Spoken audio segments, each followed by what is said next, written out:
I don't care if you want to tell me that you don't believe that climate change is man motivated. I don't care. All I want you to care about is that you want your water clean and you want your air to be breathable and safe. You don't want toxins in your house. We all can agree that we want to take care of the people that we love. Welcome to Point of Relation with Thomas Hübl, a podcast that illuminates the path to collective healing at the intersection of science and mysticism. This is the Point of Relation.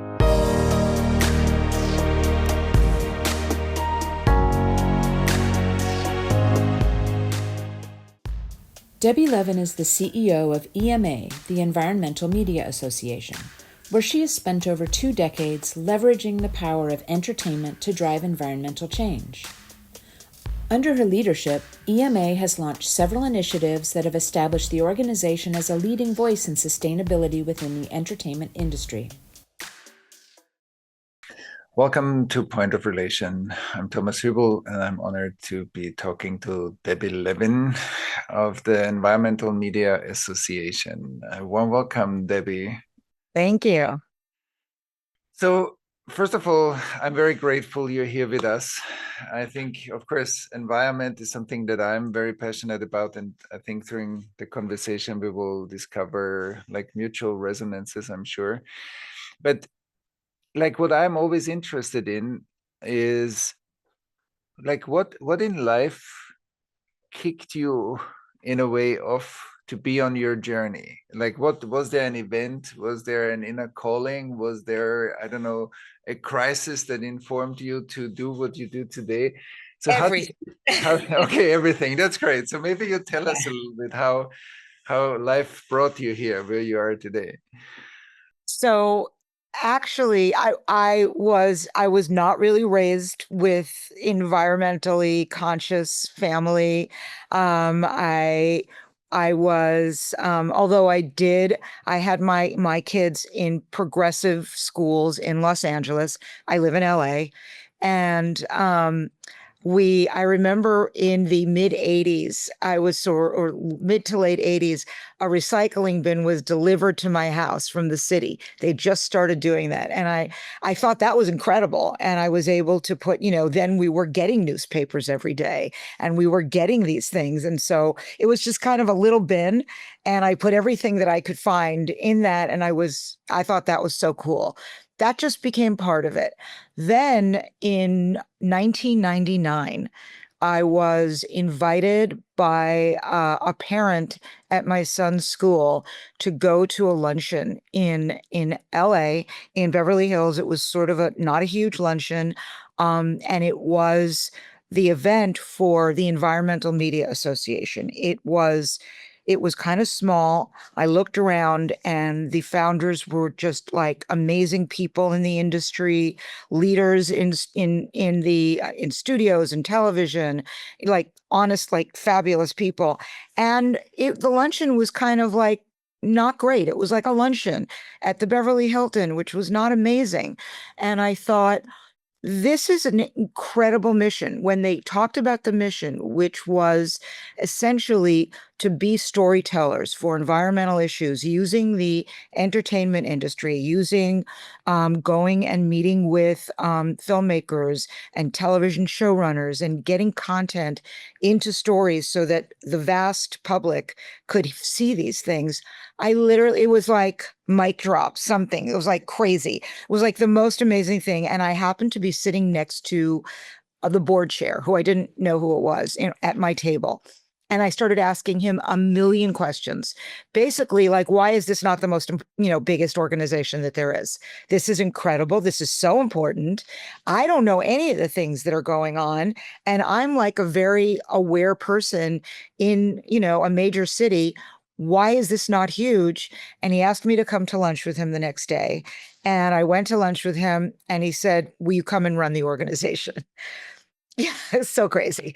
So honestly, I literally joke around that like he would have asked anyone to do that, because the beginning of 2000, I walked into the office and there was no money. There was one assistant and the board was like this big. They sort of had some years, was pretty good, and they did well. And then they thought their time was over and they kind of wanted to, they didn't have great leadership. And so I walked in and I thought, okay, I said yes to this. And it was the beginning of the year, and we do this huge awards show, which we could talk about later, but like literally we get about 40 billion media impressions. It looks like it's like the green Golden Globes in terms of like stars and everything. So I said, let's push this event till December because I don't even know what to do at all. Never had through an event. I knew nothing about the environment. I knew nothing. And so I started to go to all these events. I got invited because the outside world didn't know we were closing. And so I got invited to things. And the first thing I thought was the environmental movement is too old. I have young teenagers. If this is going to resonate, we need young actors in here. We need young people to speak. They're not listening to people over 50 telling them, what to buy and what to do and behaviors. So I engaged some really young actors, and we ended up, bottom line is my first award show, we had, we honored Pierce Brosnan, who was like doing 007 at the time. And, we had all these great people there. And we had incredible hosts, young talent, and it was hugely successful. And I'm like, okay, I think I figured out what we do. But I asked a million people. The other thing is that the food, like when you went to environmental organizations and you went to fundraisers, they were all like at hotels with normal food. So I'm like, this is ridiculous. It's supposed to be organic. We need to do everything right. So the carpet wasn't red, it was green. I had all organic food from great chefs. And I do think that not knowing the system really has benefited my career. So that's sort of the short story. That's an amazing kickstart. It was really life through you. Yeah. So now it's maybe 25 years almost later. And tell us a little bit about what are the main things. You said at the beginning, I didn't know much about the environment. I guess now 25 years later, you know a lot about the environment. Well, tell me like a few nuggets of the main important things that you've learned about the environment, where we are in our environmental crisis system at the moment. What would you say are the most important things you learned? I mean, that's such a big question because I think that obviously in all these years, I know so much about things that I would I never would have known about. I know about the inner workings of agriculture and energy. And, I know everything about cars because of our relationships with Toyota. So, but what I think for me, it's really important to it's how you relate to people and how you want things to resonate. And I think the most important thing about the environment and living a healthy, clean, sustainable lifestyle is being able to graciously impart that to other people and to do it in a way that is very relatable and very personal. So it's like we all have families and you want your family to be safe. You want your family to be healthy. And that I don't care if you want to tell me that you don't believe that climate change is man motivated. I don't care. All I want you to care about is that you want your water clean and you want your air to be breathable and safe. You don't want toxins in your house. We all can agree that we want to take care of the people that we love. And that's kind of how I feel like you have to relate to people, because telling people that they're not doing anything or they're not doing enough or what they're doing is wrong, that doesn't work. The other thing that doesn't work is telling the people who agree with you because they're agreeing with you already. Then I'll go home and I won't be doing this anymore. But it's really reaching people who these things will resonate with. If it's communicated in a generous way, and in a way that you're sort of talking about ways to improve their life or things that they didn't know. And so that's my biggest, and that I've sort of came to it from that, like in that respect, that's how it resonated with me. And so if it resonated with me like that, everybody sort of can agree to with that. So as far as knowing statistics and facts, I mean, I know all that stuff, but there's always like, it's kind of read the room. Who are you with? Decide how are you gonna talk about it? Mhm. That's lovely. Read the room. That's a lovely sentence. Exactly.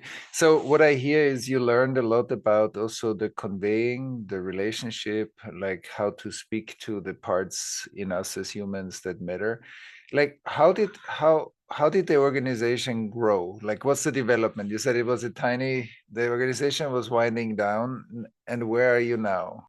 It started out to be really it for when it was founded. There was a big gala. It was they put a lot of money into it, and then I think that it just sort of there wasn't that CEO that was really running it.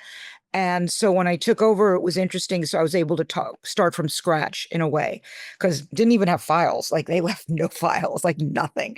And so I was able to reinvent it. We have a really wonderful heritage event. It's going to be the 35th year of our Emma Awards, which is huge gala, and we had that from the beginning. But again, that was the luncheon that it turned into when I went in 99, and then back in 2000 it was big again. So that is part of our identity. It's really important. It's an award show that has different categories. So we honor film, we honor different TV categories: drama, comedy, documentaries, children's. We honor all kinds of different, and it's like three nominees, celebrity presenters, winners on stage. It looks like an award show. It is an award show. In fact, our production team does the Oscars, so it's fabulous, and we do it on either a sound stage or a lot in a studio. And so it's wonderful. We have celebrity hosts. And then we do honorees. We've honored everyone. We've honored Billie Eilish, Matt Damon, Gwyneth Paltrow, Elon Musk years ago, Richard Branson. Like we've honored everyone. And so we get these amazing people, and we honor people who have authentically been leaders in sustainability. And so it's really, really been it's a wonderful event. That event has been from the beginning of the organization. What we have done, then everything else sort of is new. We have something called the Emma Impact Summit, which we started 10 years ago, which is a 2-day summit, which is like a conference. However, everything that we do, we have celebrities. That's the way that you can reach people. So with the summit that we have coming up in May, that's May 8th and 9th this year in Los Angeles. And what we do is I would go to these conferences, and there would be, like, first of all, tons of people. And second of all the same people that you see everywhere else. And then you would not read about it at all. Like it was in the room for people who knew already, who also knew each other. And I just looked at that as a giant waste of money. Like, why are you doing this? Everyone knows. And so thought about it. And the way we do things is always very noisy. And that's the whole point of it. We want to educate. So first of all, press room open the whole time. Like, let's get that press going. Let's use celebrities to moderate panels. That way, if the press doesn't really care about the brilliant minds that we're talking to, the innovators and, the entrepreneurs and, industry people, entertainment industry people, they definitely care about the moderators who then go and speak to the press together. So in fact, last year, Hillary Clinton spoke at our event, and she asked us if she could speak, I was floored. And because she was doing a program about about young parents, pregnant parents, young parents, and little kids who have there's a huge environmental impact from their environment, and no one's really talking about that. Very specific group of people. And she wanted to come and talk about that at Impact. And so those are the types of things that we're able to dive into. Definitely industry focused as well. We've got all the studios are always there, but the Impact Summit alone, which is less than 200 people, we keep it tiny so that it's big on networking. We do breakfast, lunch, and evenings. So these people are together for 2 days straight, and press, tons of press. We got, I think, 16 billion media impressions without a carpet from that, because people want to know. And we have huge relationships with the industry. So like Variety is our media partner, so they're there, they participate, they write all about it, that get picked up globally. It's great. So that's really important. So that's something that everybody loves. That everybody on our board wants to moderate a panel. They love it so much. Then the other program, and we do a lot of campaigns as well. Like we've done, remember when GMOs were in everything? So we did a campaign, we grabbed celebrity mothers and we did a campaign with them saying, a social media campaign saying, we're mothers, we want to know what's in our kids' food. And this was about labeling, which they're now labeled. This was not legislation. This was, let's go to the food companies. You do you. If you're putting GMOs in your food, that's on you. But we want to know what it is. We want to be able to read a label and choose whether to buy that product or not. And that turned into the slash for GMOs. And we've done a lot of work like that with plastic bags and all kinds of things. So, but our other huge program that we started in 2003 was the global standard for green production behind the scenes, because no one was looking at that. And we were going and we were talking to producers about content for their storylines. And I was on set one day and I was waiting to talk to the producer, and I noticed a trash can. And this was a sitcom set on one of the major studios. And they were not even recycling. There was like bananas and scripts and water bottles. And I thought, oh my God, we're making sure that on camera, everything is a lesson. And like, even like put those recycling bins on camera, make sure that nobody walks in without a reusable bag. And they weren't doing it on set. And so I put together a committee and we created the Emma Green Seal, which was what you do on set, which is now global. We are even working with a studio in Portugal from the ground up to make the lot completely Emma Green Seal sustainable, because all of the studios and streamers now are asking for their productions to all be Emma Green Seal.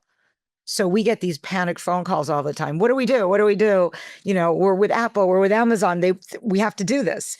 And it's amazing, the evolution. So we actually celebrated our 20th year in last year, in the 20th year of presenting the Emma Green Seals, which are hundreds each year. And we do that at the awards as well. Wow. It's lovely. A Like lot. yeah, you're right. But what an evolution. So Yeah. fantastic. Fantastic. And tell me a little bit, just for our listeners also, the awards. So what are the criterias that you give those awards for? Like what do people need to fulfill to be, nominated to an award? Well, so we get a ton of submissions. So it's different categories. And honestly, we do get a lot of these studios and streamers. Sometimes we get indies, but we get submissions in different categories, whether it's reality or talk shows or feature films or docs. And the criteria for the awards is content. Is there strong content that is educational on a sustainable environmental level? However, it's got to be entertaining, because if you've got a film that is boring and horrible but is filled with environmental knowledge, no one's going to see it. So our criteria is so much about accessibility. Like we want this to be something compelling, like True Detective on HBO, for example, that won last year for drama because it takes place on an Indian reservation, and it had all these issues in it, but it was an interesting thriller series, and that's what got the people to watch. And so those are the things that we look for. And we've had, they're always very high profile, and that's great because we want to encourage these shows to be excited about being able to be nominated. And we get tons and tons of submissions, and we narrow it down to 3, and our judges decide which is the winner. Wow, beautiful, beautiful. And everybody comes, so we've got the nominees are all there, and then the winner, obviously. It's literally an award show. Like what's very touching for me as I listen to you is like how you radiate what you do. Like I feel your excitement. It feels creative. It feels open. It feels engaged. It feels really lovely. You transmit everything you're saying. I can feel it. I can feel you. I can feel your excitement. So what helps you? Like you're doing this now already for quite some time. Like what keeps your spirit high? Like what is motivating you, and what fuels your spirit? It's a combination. First of all, this is an organization, we could be so creative. If we're passionate about something, we could go do it. When they were first doing fracking, we did a whole campaign. We went and shot in Nebraska at a farm, and we had Willie Nelson and Neil Young, and they did a concert. And that's not like in the books, you know what I mean? It was like we get to react. So that's so cool that there's an evolution, and if somebody has a good idea, we're like, well, let's do it. Like we're very entrepreneurial. But basically, I have 2 grown kids.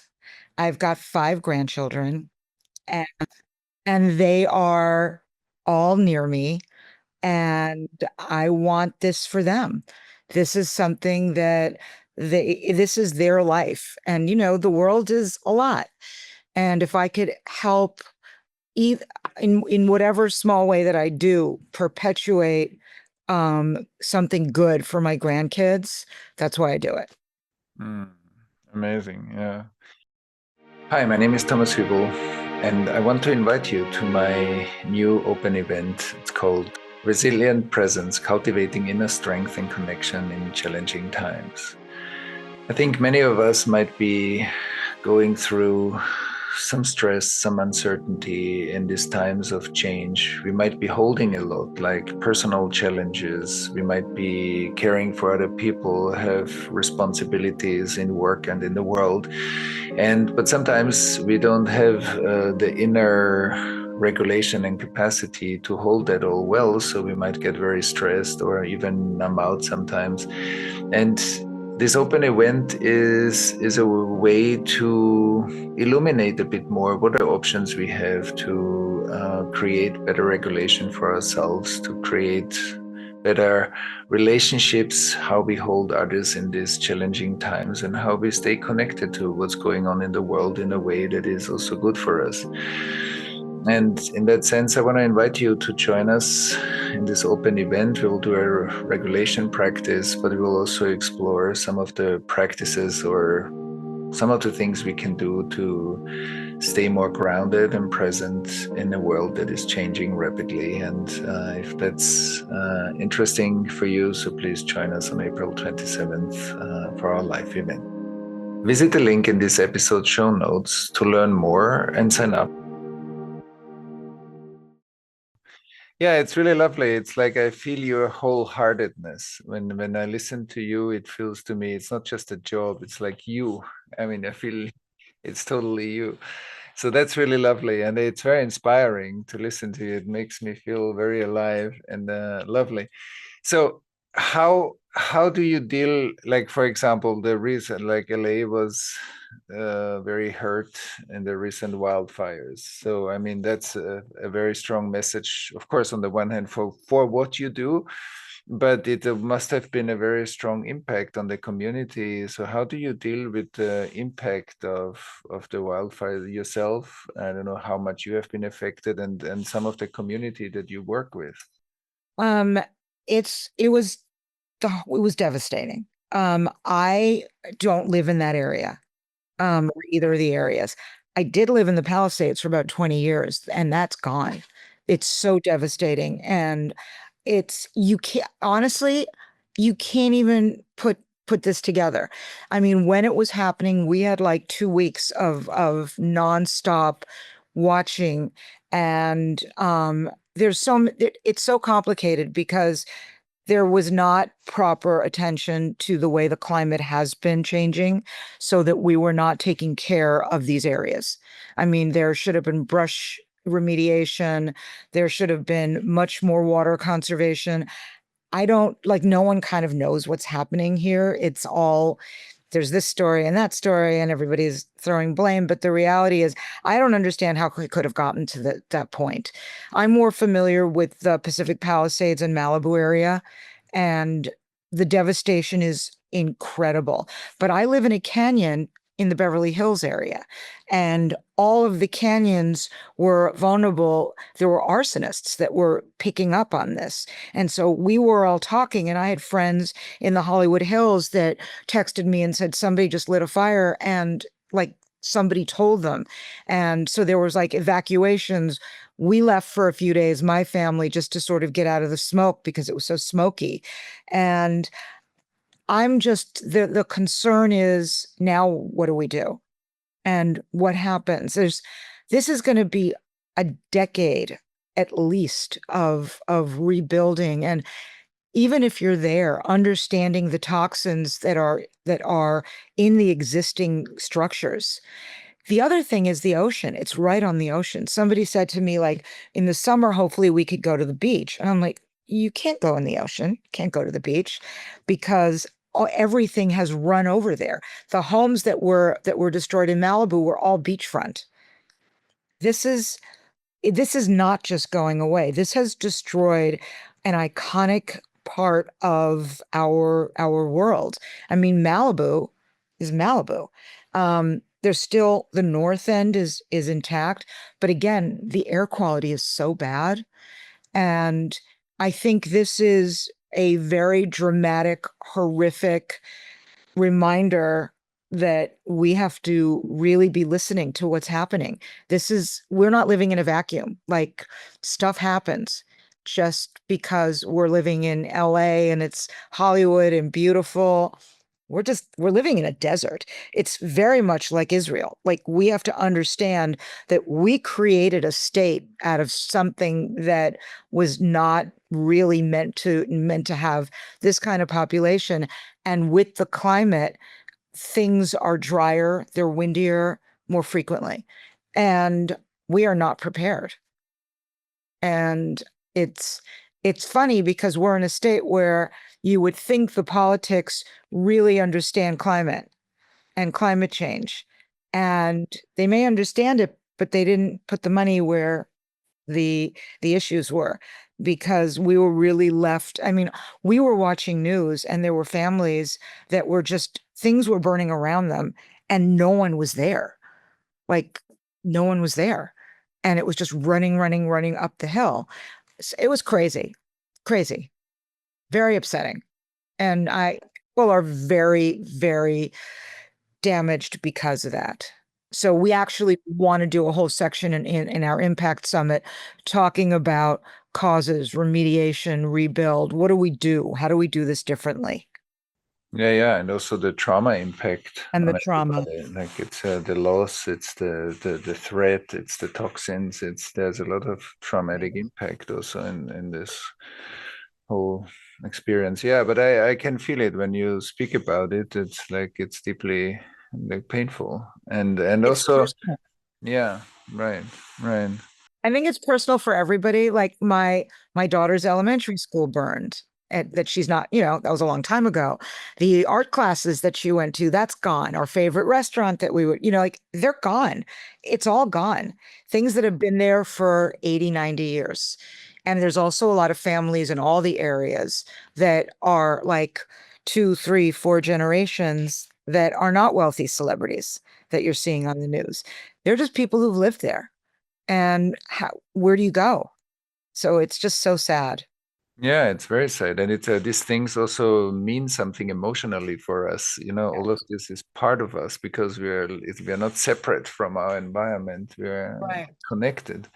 Right. Yeah. Staying a little bit on that is like, it seems like there are, let's say, bigger challenges right now that are coming regarding climate change, climate work, climate movement. How do you relate? How does this affect you? Like that there is a kind of a bit of an anti-movement to that work right now. Yeah, politically and yeah, like societally. So there's like, okay, let's move on. It's not so important. Like, how do you relate to this?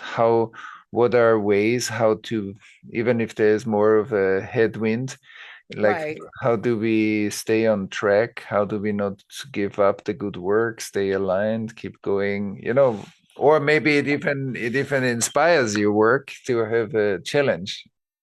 I think that there was a big group of people I will say like pre-new administration who were very angry. A lot of the younger demographic, the younger population was social media is like, insane. And the activists, the environmental activists were going at this hard and judgmental and angry and saying, if you don't do X, Y, and Z, you're going to blah, blah, just in a way that wasn't comfortable for me.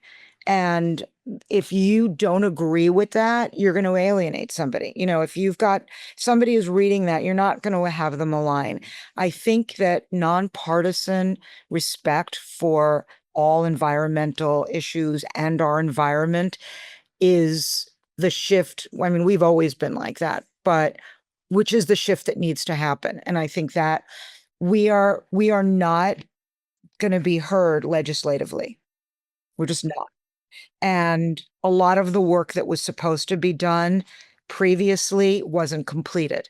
So we lost. A lot of the money wasn't spent. That's going to be gone. Has to be personal action. And I think that we have to understand. I think that weather there was actually just fires in Long Island in New York yesterday. Like, I never heard of that. Never heard of that. So I think that what we need to do is try to bring people in a way that is not angry, for lack of a better word. I think the angry movement of environmentalists is going to have to calm down for a while because that's not going to work at all. And we just have to recognize that there's been exhaustion from the way the conversation's been going. But that doesn't mean for 1 second that we're not continuing the story and the narrative of what we need to do. I do really strongly believe in the business world and the corporate structure. I think that, things are planned for decades, that whether it's the automotive world or within fashion or with food industry, agriculture, this is all, you don't change on a dime because there's a new administration coming in. You're going to do what sells. And ultimately, we have been shifting. If you look at food and the way that, the way animals are treated, and if you look at the shift to more sustainable, fashion's really hard, but there has been a shift. The automotive industry is completely shifted. And hybrids are everywhere. Electric vehicles have their problems because of the batteries, but alternative fuel vehicles are more the norm, and they're not stopping that. This is just what's going on. And so I think looking to the consumer to continue what we're doing and keeping the businesses and the products successful that have more of a sustainable direction to them. I think that's kind of what it is. That's where we need to lean on. And I've always been very skeptical of the political world. So I'm in a good place right now because nothing surprises me, but I definitely believe in the choice of the consumer. Yeah. No, that's also my experience. The businesses I work with are really very progressive, and they are large, international businesses. They are really very progressive. So that resonates a lot with my experience. And what resonates also a lot with my experience is how we deliver the message and how relational we are. And in my work, like I very much look at how like collective trauma, like societal trauma, creates a lot of the fragmentation, polarization, us and them. And I think a lot of the climate conversation hits that edge, and that creates a backlash because we don't have the skills to bridge those, and we get triggered, and then we get angry, and then so, and I think that needs to shift. And when I listen to you, I don't hear that. Yeah. That's what creates a strong resonance in me, because how you started your conversation with me was also about who is in the room, how we listen to who is in the room, what speaks to people. That's deeply relational. And Yeah. I think that often it doesn't happen that way. So Right. I also think that we need to learn from this current situation exactly what you said. Like, where did we talk down on people, or convey a message in a way that is not, we cannot take, and that's why it's not going to happen. It creates only resistance, Right. but we Right. can deal with that resistance differently. And that's a skill, that's an art, and that's also, I think, melting some of the barriers needs people like yourself that have a skill to be more attuned to that. I think that's really beautiful. Maybe you can speak a little bit to what we can do to not fall into the trap of this us and them, and be more relationally connected or attuned, even if we don't see the world in the same way. Right. I mean, I think that we're in for a hard period. We're getting bombarded every day and globally with, a lot of shifting and combative behavior politically everywhere. I mean, everywhere. You're living it in a different way that, obviously I'm so aligned with what's going on there. And but again, I think for environmental issues and for sustainability, I think that you need to remind everybody that there have been great achievements in the past and that we continue to have that and that there's no going back with that.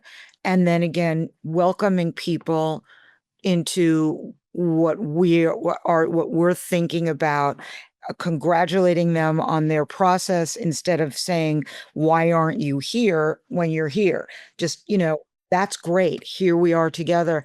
And again, I would just say a lot of it is bringing in your family and your health, because I don't think there's a real argument with wanting to keep your family safe. And it's really your primary job as a parent is to make sure that they're safe. And there's no one who's going to disagree with you on that. And so for when you're not dealing with imminent crisis like fires and wars and just, that kind of stuff, when you're just kind of living your life, you are able to look at how your environment is. And I think that's what we need to focus on. And that's not political. That's just living your life and being a normal person. So, how do you not worry about that? Like, you bring something into your house, Even if you have a dog or a cat, you don't want them breathing bad stuff or eating, eating food that has things that you can't pronounce. Like, I think that that's, Right. it's like just kind of normal. Right. No, that's right. That's right. No, it's very grounded and it speaks very much to the humanity of who we are, I think, and that's a great anchor for the whole conversation.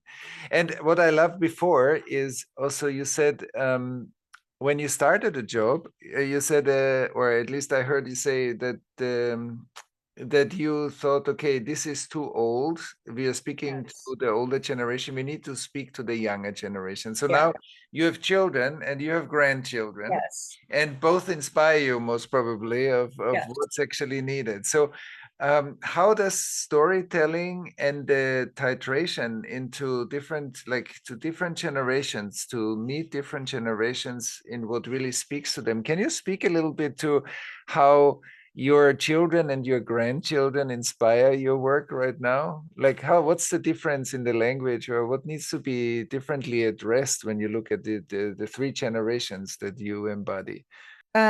Well, I think my children are so indoctrinated into this. They're just also, my son actually is a filmmaker, but works with me when he's not, when he can. So he helps me produce the events. And this is just part of, he shot every PSA we ever did because he was doing it when he was in film school. And my daughter had kids young, and she was just like, this is just part of how she grew up. I mean, her first car was a Prius. And I was, working with Toyota, which I have been for 25 years. And so we launched the Prius, and like they didn't know anything different. So that's kind of what it is. So my kids, their homes, what they buy, how it functions, this is just life. It's just what it is. For my grandkids, that's how they're growing up. But I'm involved with their school. I do stuff. I'm like on the environmental committee with the science teachers, and I try to help with that, and I participate as much as possible. And I just think, and they also come. So like my oldest granddaughter was our trophy presenter a year ago, and like she's, my two oldest ones will do this year because the younger one is a little bit older. So they're at the events. And in fact, my oldest, who's in middle school, I want her to bring her four best friends and have the five of them volunteer at Impact so they learn. So they could do like, whatever we need them to do, but they'll be around these speaking. So I think that's really, really important. With the organization, we've always had young actors involved with it. We started a Young Hollywood board in 2009, and they got older, went into the regular board because they all became parents, and and everyone stayed. And we've relaunched it. And now we've got all these young 20-something actors who are successful wanting to share, also in an inclusive and positive way. So we're very careful who we work with, but this is a huge opportunity. And we always have like really cool young actors presenting, or like when we had Billie Eilish getting honored, like we want to make sure that we've got the generation really, really represented, because that is true. But like everyone from Ed Begley Jr. has been with us every year of forever, who's so lovely and so wise and sort of the godfather for Hollywood. His daughter is on our Young Hollywood board now. So it's just like it's very family oriented, and we also keep the organization feels like a very important community. And so when our actors walk the carpet, it's not like they're getting pushed to do that by their publicist. This is something that when they get there, they're like, we're so happy to be here. This is our favorite thing every year. We want to be here. And I think that keeps it fresh and young. And then they bring people that they've worked with or that they know. Oh, I just did a movie with this person. Let's get her in here. And so, I think that's the philosophy always with how the organization sustains. Mm. Yeah, as I said before, I feel also when I listen to you, I feel that you also radiate that. You radiate the groundedness in the family, and the family seems to be also in the whole organization a deeply functional unit that grounds the whole conversation in our deepest humanity as parents, as children, as like we. That's what we really care about, and on a very deep level, intimate level, and that makes, I think, the conversation very tangible. At least for me, when I listen to you, it feels very grounded and organic. It doesn't feel like we're talking about a very abstract big thing. We are talking about something that really is very close to our daily experience, and it's important. And I get your enthusiasm. And I think you also convey this to your community, and that's why people want to be there naturally, because it's important. Yeah. And you could do it and be successful at something every day. Like you could make a choice and feel good. And you have the power to do that. That's right. Tell me that was exactly my next question is like when you speak to, first of all, everyone as a human being, what can we do? You said it, you can we every day have choices. So maybe you can give us a like some hints on what to look for, or how can we engage deeper? If I hear your message and it really speaks to me, and I said, okay, what are the things that I can pay attention to that immediately might make a difference? Well, following us on social is good. We have great social. We post a few times a day, if not more. We literally had, I think, like 14 million views last week on social. Like it's a lot, and it's also in the same spirit that I'm talking. It's very inclusive and motivational and interesting. So it's green, the number 4 EMA. That's on all of our socials. And so to follow us on that is really good. The other thing is, I think, when you're going to the market, read labels. Just read labels and make a choice. That's huge. That's a huge statement. And, do that for anything you're buying that's food, do it for all of your cleaning products. I mean, like, that's huge. Like, you do not want those toxins in the air. I know that when I go in someplace and they're not cleaning with natural products, it literally makes me sick because I'm not used to it. Like, I'm like, oh, that's disgusting. Like, why am I smelling that? And so those are really easy things to do. And obviously recycling and being conscious of what you buy, making sure that, when you can, try to find recycled content in clothing, go to resale stores, look in your closet, put new outfits together and refresh that way. Understanding what you're consuming every day is a big deal. It's a really big deal. And you probably can't do anything about, the big things that are happening in the atmosphere in your neighborhood, but you can control your homes and what you choose to do. And obviously when you need a new car, I don't know if why would anybody buy a pure gas car at this point? Every single company has options, and it makes a huge difference. Hybrid technology saves more carbon than electric because of the sheer quantity of how much there is. So I think that whatever fits your lifestyle, you do that. And then, don't get rid of your car just because your lease is up in 2 years or whatever it is. Kind of use your products. And, those are really, really, really easy things to do.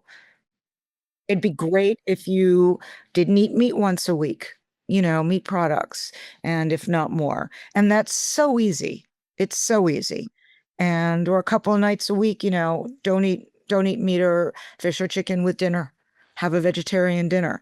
And so I'm not telling you to be vegan 7 days a week, but make small choices that contribute. So, and, maybe grow, herbs and veggies in your backyard or on your windowsill. It's so fun and gratifying.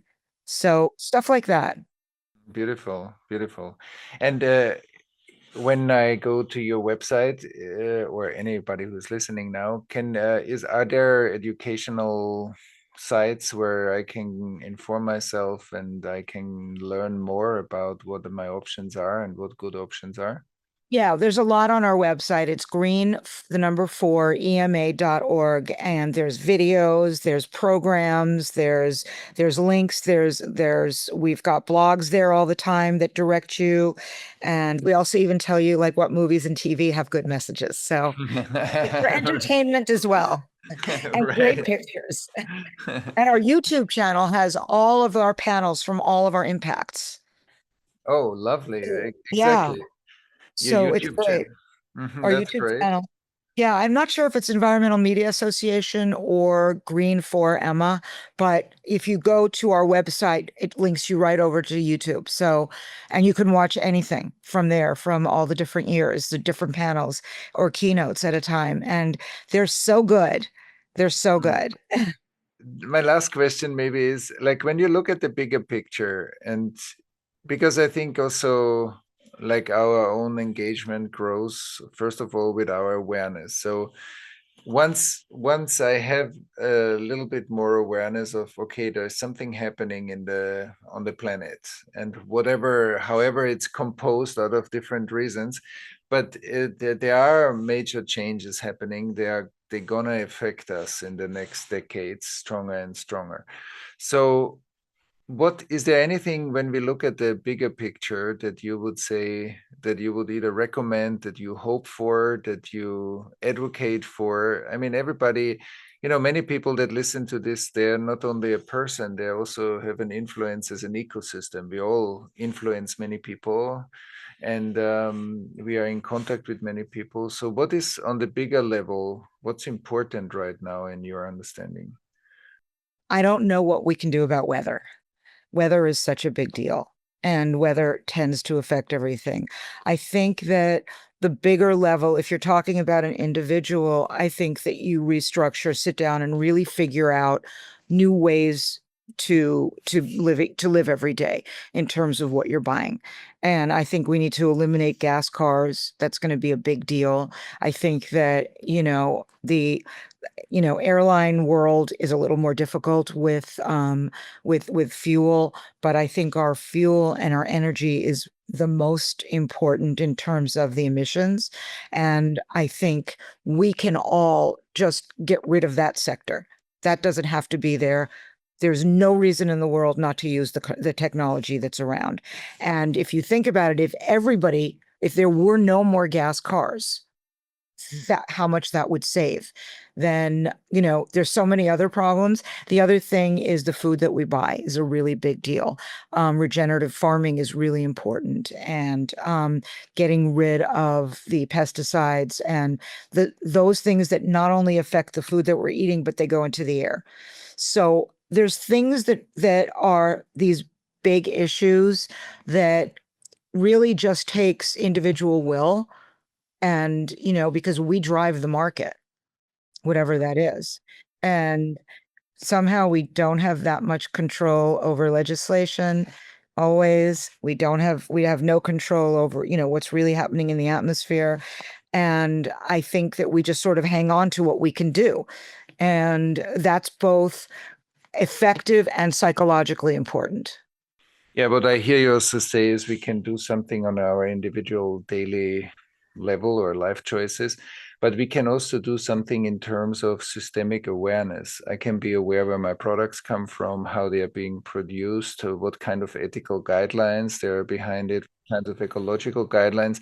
And so the more people become systemically aware, we all collectively generate an awareness that has an impact on the organizations and on the production lines of various things. So that kind of collective awareness also creates collective choices over time. And you spoke to that beautifully before, that stuff happened in the last decades. So there are achievements, and I think it's important to see that, to nourish that, and to keep going into that direction. Yeah, that's very much what I hear from you. That there's a personal, but there's also a collective choice we are making every. Exactly. Yeah. Yeah, that's beautiful. It's so lovely to speak to you. I want to reiterate, I feel very inspired. I feel you wholeheartedly embody this place that you have been handed over very rapidly 25 years ago. And I think that your spirit transmits a lot of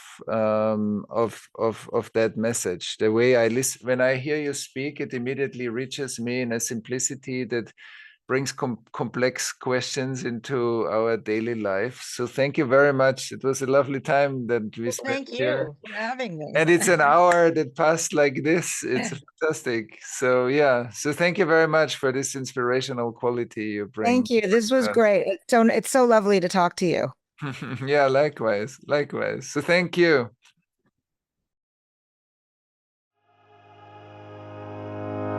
Thanks for listening to Point of Relation with Thomas Hübl.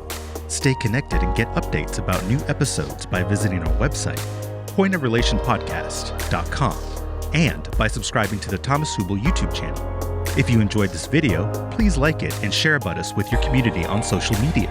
Thank you. We appreciate your support.